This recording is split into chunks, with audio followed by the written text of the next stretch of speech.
O Neon Soul não era apenas um pub de rock localizado em um subsolo esquecido de Ohio. Era o purgatório para quem buscava a redenção através do volume e o paraíso para quem vivia de excessos e sonhos não realizados. As paredes de tijolos expostos pareciam suar a angústia de décadas de músicos que passaram por ali e nunca saíram do anonimato. O ar era uma substância sólida, uma mistura densa de fumaça de tabaco, suor acumulado de centenas de corpos e o cheiro metálico e ozonizado de amplificadores valvulados que ameaçavam explodir a qualquer nota mais alta. No centro daquele caos elétrico, as luzes vermelhas e cruas do palco banhavam a banda como se eles estivessem mergulhados no próprio inferno. Mas para Gabriel, aquele era o único lugar na Terra onde a gravidade não o esmagava. Ele agarrava o pedestal do microfone com as mãos nuas, as veias dos antebraços saltadas, como se fosse a única coisa impedindo-o de desabar sobre o emaranhado de cabos que serpenteavam o chão. Seus cabelos castanhos, compridos e desalinhados, estavam grudados na testa pelo suor. E a barba por fazer capturava as luzes do teto, transformando gotas de transpiração em diamantes brutos. Cada nota que saía de sua garganta era um grito de socorro disfarçado de melodia, um expurgo de uma infância marcada pelo abandono e por palavras que nunca foram ditas. No canto mais escuro do pub, estrategicamente posicionada longe do empurra-empurra da plateia, que cheirava a cerveja barata e couro velho, Clara não dançava. Ela operava. O cabelo ruivo, de um tom cor-de-brasa indomável que parecia brilhar com luz própria, estava preso em um coque desfeito, deixando mechas rebeldes caírem sobre o rosto pálido e sardento. Seus olhos verdes, afiados como navalhas, não piscavam enquanto ela buscava o enquadramento perfeito através da lente de sua Leica M3. Para Clara, a música era apenas o ruído de fundo. O que realmente importava era a dilatação da pupila de Gabriel quando ele atingia o clímax da canção, aquele milésimo de segundo em que o homem se tornava puramente vulnerável antes de se fechar novamente na carapaça de rockstar. Quando o último acorde da guitarra morreu em um feedback ensurdecedor que fez os copos de vidro vibrarem no balcão, Gabriel desceu do palco com os ombros pesados. Ele ignorou as mãos que tentavam tocá-lo e as garotas que estendiam guardanapos para autógrafos. Ele foi direto ao balcão de madeira pegajosa, onde Clara guardava seu equipamento com uma precisão quase religiosa, limpando cada peça como se estivesse manuseando relíquias sagradas. No balcão, Beto, o baixista de dedos calejados e olhar cansado, enrolava os cabos com pressa. Ele olhou para Gabriel e balançou a cabeça com um sorriso cínico. Larga ela, Gabriel. Essa ruiva olha pra gente como se fôssemos um experimento de laboratório, como se estivesse esperando a gente ter um ataque cardíaco só para ter a foto perfeita. Beto disse, jogando a mochila nas costas. O produtor tá lá fora com o contrato. Esquece a câmera dela e foca no papel que vai tirar a gente dessa lama. Léo, o baterista hiperativo, passou por eles carregando os pratos da bateria e parou por um segundo, limpando o suor do rosto com a camiseta. Eu achei as fotos dela incríveis, Beto. Ela faz a gente parecer reais e não apenas quatro caras fingindo que sabem o que estão fazendo. Léo disse, olhando para Clara com uma mistura de respeito e um medo instintivo. Mas cuidado, cara. Gente que vê demais costuma cobrar caro pelo ingresso da alma. Gabriel ignorou os companheiros de banda. Ele aproximou-se de Clara, exalando o calor da performance e o cheiro de adrenalina. Sua voz estava rouca, profunda. Você fotografa como se estivesse tentando roubar algo de mim, como se cada clique fosse um pedaço da minha alma que você coloca em uma caixa escura para vender depois. Gabriel disse encarando-a. Espero que tenha pego meu melhor ângulo. O esquerdo é o de rockstar que vai conquistar o mundo. O direito é de quem não dorme há 3 dias e já viu coisas demais para a pouca idade. Clara nem sequer ergueu o olhar de imediato. Ela terminou de passar o pano de microfibra na lente com movimentos lentos, deliberados, fechando o zíper da bolsa com um som seco que pareceu encerrar uma missa. Eu prefiro o de quem não dorme. Tem mais verdade nele. Mais cicatrizes que contam histórias que o seu marketing ainda não aprendeu a apagar. E eu não preciso roubar o que você entrega de graça para 300 bêbados que esquecerão seu nome assim que a primeira ressaca bater amanhã de manhã. Eu estou procurando o que você esconde quando as luzes se apagam, quando você não tem um pedestal para se segurar e o barulho cessa. Mas hoje, Gabriel, você foi apenas um showman. Um ator muito bom, confesso, mas eu não perco meu filme nem meu tempo fotografando máscaras, por mais bonitas que elas sejam. Antes de continuarmos com o encontro que mudaria a vida desses dois para sempre, eu quero te fazer um convite especial. Se você é apaixonado por narrativas que exploram as profundezas da alma humana, as escolhas que nos definem e as cicatrizes que o tempo não apaga, inscreva-se no canal agora. Não deixe que o negativo da sua própria história queime por falta de atenção. Ative as notificações para acompanhar cada novo capítulo que postamos aqui. E já deixe o seu like se você também acredita que algumas ausências ocupam mais espaço do que qualquer presença. Agora, prepare o seu coração e deixe um comentário. Você escolheria o brilho do mundo ou o calor de uma verdade compartilhada no escuro? Voltando para o Neon Soul, Gabriel soltou uma risada seca, um som desprovido de qualquer alegria real, e sinalizou para o barman, que trouxe 2 doses de uísque puro. Ele empurrou uma para ela, observando as mãos de Clara, levemente manchadas por nitrato de prata, o estigma de quem ainda revela as próprias fotos manualmente no escuro. Máscaras! Eu deixei meu sangue e meu suor naquele palco ruiva. Se você não capturou a essência, talvez o problema seja a sua visão limitada ou o medo de admitir que eu sou exatamente o que você vê. Meu nome é Clara, e não culpe o meu olhar pela sua falta de profundidade. Ela virou o uísque de uma vez, sentindo o líquido queimar a garganta como uma punição necessária. Você quer ser um ídolo, Gabriel. Quer o brilho, as capas de revista e os estádios lotados. Eu quero artistas. Pessoas que se quebram em 1000 pedaços diante da lente para que a luz possa entrar pelas fendas. Você ainda está inteiro demais para ser interessante para mim. O silêncio que se instalou entre eles foi pesado, carregado de uma eletricidade que não vinha dos amplificadores. Gabriel sentiu um desafio que nunca encontrara antes. Ele olhou para ela e viu alguém que não podia ser comprada com um refrão bonito. Então me prove que você consegue ver através de mim. Venha ao meu ensaio amanhã. No meu sótão, longe da banda, sem luzes de neon, sem o cheiro de cerveja barata e sem ninguém para me aplaudir. Se você conseguir achar o que diz que eu escondo, eu te dou o direito exclusivo de registrar a nossa primeira turnê. Se falhar, você admite que sou apenas um rostinho bonito e me deixa em paz com a minha vaidade. O pacto foi selado no dia seguinte, em um sótão que cheirava a poeira antiga e madeira curada pelo sol de décadas. Era o santuário de Gabriel, o único lugar onde o mundo não entrava.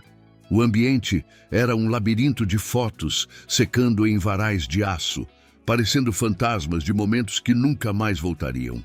Não havia eletricidade para amplificadores ali. Apenas o som acústico de um violão Martin de 1970 e a respiração pesada de 2 estranhos que começavam a se reconhecer nas sombras. Ali, sob a luz âmbar que entrava pela clarabóia e iluminava as partículas de poeira que dançavam no ar como fadas bêbadas, eles foram verdade. Gabriel tocou músicas que nunca ousaria tocar no pub. Canções sobre a solidão de uma infância sem teto, sobre a mãe que partiu cedo demais e sobre o medo constante de que o sucesso fosse apenas uma forma mais barulhenta de desaparecer no esquecimento. Clara capturou tudo. O tremor quase imperceptível das mãos, a lágrima que ele tentava disfarçar, o sorriso genuíno que não era para as câmeras, mas apenas para ela. Naquela tarde, eles não eram uma fotógrafa e um músico. Eram duas almas em chamas, consumindo o medo uma da outra. Mas o sucesso, quando chegou, veio como um incêndio florestal de proporções bíblicas. Incontrolável, devastador e cego para tudo o que fosse delicado. À medida que as músicas de Gabriel subiam nas paradas, a simplicidade do sótão foi substituída pela frieza dos hotéis de 5 estrelas e pela velocidade dos jatinhos particulares. Gabriel tornou-se o rosto de uma geração, o ícone de uma indústria que devora a autenticidade para cuspir lucro.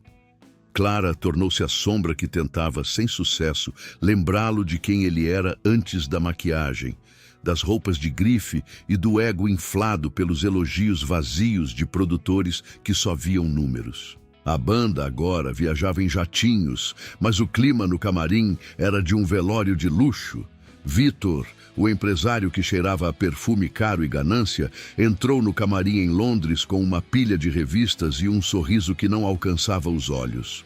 Ah, Clara, as fotos que você tirou do Gabriel na semana passada na Suíça, elas estão muito cruas, muito reais. O pessoal do marketing da gravadora odiou. Eles dizem que ele parece um viciado em crise e não um deus do rock. Vitor disse, jogando as provas na mesa com desdém. Queremos glamour, Clara. Queremos dentes brancos, pele perfeita e aquele brilho heróico. Não esse olhar de quem está tendo um colapso nervoso no escuro. Beto, que agora bebia vinhos de $5.000 para esquecer que não compunha uma nota original há 3 anos, interveio do fundo do sofá de couro. Deixa ela, Vitor. Essas fotos são a única coisa que ainda me lembra de que a gente toca música e não apenas vende ingressos para ver um holograma. O Gabriel das fotos da Clara é o único Gabriel que eu ainda respeito. Beto disse, mas sua voz estava arrastada, cansada demais para uma briga real. Léo, tentando aliviar a tensão, batucava nervosamente na mesa de centro. Eu só quero saber se a gente vai tocar o setlist novo ou se vamos fingir que ainda temos 18 anos. Clara, você tem uma foto minha que não me faça parecer um cara de 30 anos tentando ser cool? Clara ignorou os rapazes e olhou diretamente para Gabriel, que estava sentado na cadeira de maquiagem imóvel, deixando que 2 estranhos desenhassem sombras falsas em seu rosto para o show daquela noite. Você ouviu eles, Gabriel? O Vitor quer que eu minta por você. Ele quer que eu esconda o fato de que você não dorme há semanas, porque tem medo de que o silêncio te engula no momento em que os gritos pararem. Ele quer que eu transforme a sua alma em um cartaz de propaganda de perfume. É isso que você quer também? Clara perguntou, sua voz trêmula de decepção. Gabriel nem abriu os olhos. Sua voz saiu baixa, quase mecânica. Dê a eles o que eles querem, Clara. Eu estou cansado de brigar com todo mundo. Se eles querem um Deus, dê a eles um Deus de plástico. É mais fácil do que ser humano. Anos depois, o cenário mudou para um luxo que beirava o insuportável. O apartamento em Manhattan tinha janelas do chão ao teto, oferecendo o Central Park como se fosse um brinquedo. Mas, para Clara, aquela vista parecia uma fotografia morta, estéril. Gabriel vivia agora em um mundo digital, cercado por assessores que filtravam suas palavras e seguranças que o isolavam do toque humano real. Tudo era editado, desde o tom de sua voz até as fotos que Clara tirava, ou tentava tirar. A tensão explodiu em uma noite de terça-feira, enquanto os inúmeros discos de platina na parede refletiam a luz fria das lâmpadas de LED, criando um ambiente que parecia um necrotério de conquistas. Você assinou o contrato da turnê asiática sem nem me perguntar, Gabriel. Sem nem olhar nos meus olhos para ver se eu ainda aguentava essa rotina de farsa e hotéis sem alma. Clara lançou a mochila sobre o sofá de grife, um objeto caro que nunca fora usado para um abraço verdadeiro. 6 meses, meio ano vivendo em redomas de vidro, onde a única coisa real é o menu do serviço de quarto. Eu tenho uma exposição para montar em Berlim. Eu tenho uma carreira que construí com o meu suor, e ela não depende dos seus refrões repetitivos feitos para vender toques de celular. Gabriel serviu-se de um uísque caríssimo, sem se virar. Suas costas, cobertas por uma camisa de linho impecável, pareciam uma muralha de indiferença, construída com o tijolo do orgulho. Minha carreira paga por essa sua exposição, Clara. Minha imagem é o que coloca o seu nome nas colunas sociais e atrai os colecionadores que querem a mulher que dorme com o rei. Eu estou construindo um império, algo que vai durar além de nós. Você deveria estar orgulhosa de ser a mulher que documenta a ascensão do maior ícone desta década, em vez de reclamar como se fôssemos amadores morando em um porão de Ohio. Clara aproximou-se lentamente, o som de suas botas no mármore impecável, ecoando como sentenças em um tribunal vazio. Ela parou ao lado dele, buscando o Gabriel que conheceu no sótão, mas só encontrou olhos que pareciam pedras polidas por um mar de vaidade. Bonitos, mas gelados. Ícone? Você se tornou um outdoor ambulante, Gabriel. Um produto com data de validade. Eu não quero documentar uma ascensão que é, na verdade, uma queda livre para o vazio absoluto. Onde está o cara que chorava tocando para a memória da mãe? Aquele homem eu amava.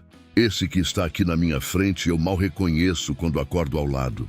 Às vezes, tenho que olhar para as minhas fotos antigas para me lembrar por que ainda estou aqui e por que meu coração ainda dói por você. Ele finalmente se virou. E a fúria que brilhou em seus olhos foi a única coisa genuína que ela vira em meses. Gabriel bateu o copo na mesa de carvalho, fazendo o cristal tilintar em protesto. Aquele homem era pobre, Clara. Aquele homem não tinha nada além de um violão com as cordas enferrujadas e sonhos que não pagavam o aquecimento no inverno. Eu odeio aquele homem tanto quanto você parece amá-lo. Se você prefere a versão fracassada, miserável e patética de mim, talvez você nunca tenha me amado de verdade. Talvez você só estivesse apaixonada pela sua própria capacidade de me transformar em arte trágica para satisfazer seu ego de fotógrafa cult. O silêncio que se seguiu foi absoluto e cortante. Era o som de uma corda de guitarra arrebentando sob uma tensão impossível. Clara deu um passo para trás, sentindo o peso da câmera em seu ombro como uma âncora que a puxava para um oceano de amargura. Você tem razão em uma coisa, Gabriel. Eu amo a arte. E a arte não sobrevive em lugares tão estéreis, mentirosos e covardes quanto este apartamento. Fique com o seu império de vidro. Fique com os seus aplausos de plástico. Eu prefiro minhas sombras, minha verdade e a minha liberdade. Ela saiu. Não houve gritos, nem perseguição. Houve apenas o som seco da porta se fechando, ecoando como um tiro de misericórdia. Naquela noite, sob uma chuva fina que lavava as ruas cinzentas de Nova York, Clara desapareceu na multidão. Gabriel deu uma festa para comemorar o novo contrato. Ele riu, bebeu e posou para fotos com modelos cujos nomes esqueceria antes do amanhecer. No canto da festa, Léo, o baterista, observava Gabriel com uma expressão de pura derrota. "A gente conseguiu, cara. A gente é gigante." Léo murmurou para Beto enquanto observavam Gabriel cercado por estranhos. "Mas por que parece que a gente acabou de perder a única pessoa que realmente sabia o caminho de volta para o sótão?" Beto apenas virou sua taça de vinho e não respondeu. Ele sabia que a música tinha acabado muito antes da turnê começar. 10 anos se passaram como um borrão de jatinhos e solidão profunda.